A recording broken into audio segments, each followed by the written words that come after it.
In today's video, I'm going to teach you how to purchase Google Cloud Storage. If you're familiar with buying storage space on Google Drive, you might be expecting to purchase a set amount of storage up front. But Google Cloud Storage, or GCS, works a little differently.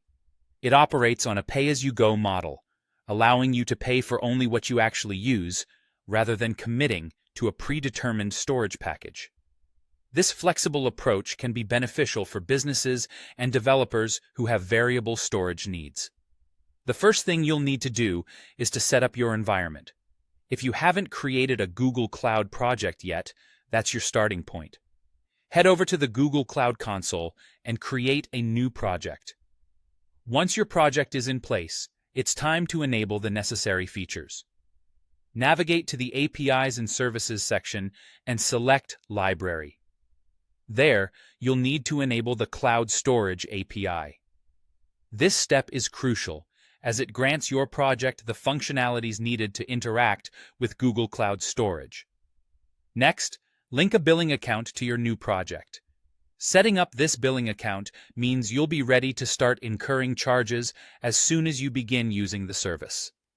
To get your cloud storage up and running, go to the Storage section in the Cloud Console, then select Browser and choose Create Bucket. When creating your bucket, you'll encounter a few options that are important to consider. You'll need to specify the location, which could be either a specific region or a multi-region setting, depending on where you'd like your data to be stored and how you want it accessed.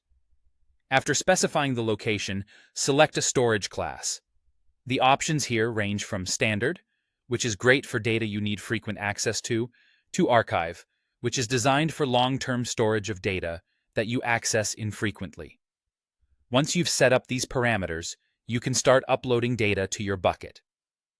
Keep in mind, your billing will be based on several factors: the amount of storage used per month, the data operations you perform like listing, reading, or writing objects, and data egress costs if data exits the Google Cloud system.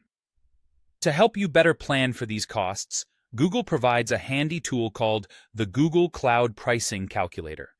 You can use this tool to estimate what your monthly charges might look like.